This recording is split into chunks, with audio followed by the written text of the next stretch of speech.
서울 송파구의 대표적 재건축 단지인 잠실 주공 5단지입니다. 2주 전 이 아파트 전용 76제곱미터 1층 아파트가 19억 원 초반에 팔렸습니다. 1년 전에 같은 1층 가격보다 7억 8천만 원 떨어진 가격이고 3년 전인 2019년 가격보다도 싸게 팔렸습니다.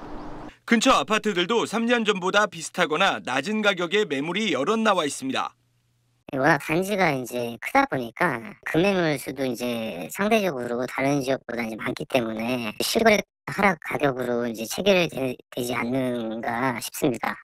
올 들어 아파트 가격은 통계상 서울은 3%, 경기 4%, 인천은 5% 정도 떨어진 상태입니다. 거래가 된 금액이 그렇다는 것이고 지금은 그 이하 가격대 급매물이 쏟아지고 있습니다. 서울만 봐도 잠실뿐만 아니라 노원, 도봉, 마포 등에서도 2, 3년 전 가격에 급매 거래가 이루어지고 있습니다. 거래가 되지 않는 것들의 평균적인 시세 변동률도 다 감안해서 이제 평균 통계를 내다 보니까 지수 변동률과 현장에서 거래할 때 급매물 가격하고는 차이가 많이 나고 있는 상황입니다. 급매 거래가 이어지면 지난 정부 초반인 2017년, 18년 가격대까지 떨어지는 지역도 나올 거라는 게 시장의 전망입니다. 특히 내년 6월 다주택자 양도세 중과 유예가 끝나기에 앞서서 다주택자들이 매물을 내놓는다면 내년 초 부동산 시장이 다시 한번 출렁일 가능성도 있습니다. SBS 한상우입니다. 정부가 부동산 규제 지역 가운데 모두 31곳을 풀었습니다.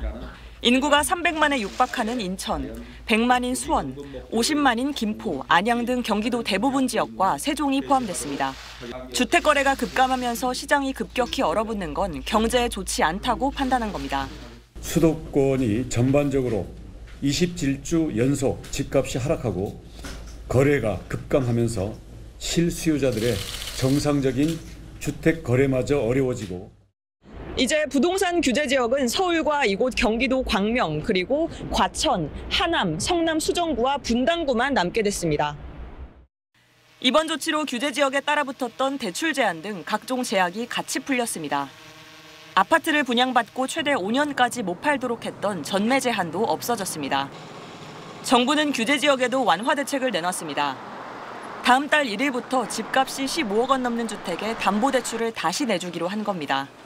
또 규제 지역에 무주택자가 집을 사면 집값의 절반까지, 액수로는 6억 원까지 빌려주기로 했습니다.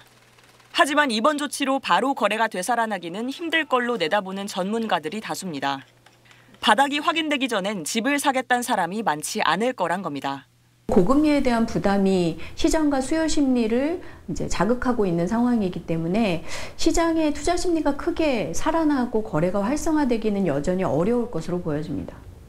정부는 시장 상황을 보면서 규제를 더 푸는 조치를 내놓을 수 있다고 밝혔습니다. SBS 조윤아입니다. 덮하기 공사가 시작된 충남 아산의 한 아파트 건설 현장입니다. 석 달 전 분양 신청을 받았는데 30% 넘게 미분양이 났습니다. 아산 지역에 아파트 짓는 것들이 너무 많은 것 같아요. 좁은 지역에 인구는 그만큼 안 늘어나는데 이렇게 주택을 많이 지어도 과연 될까 싶은 그런 생각은 해보죠.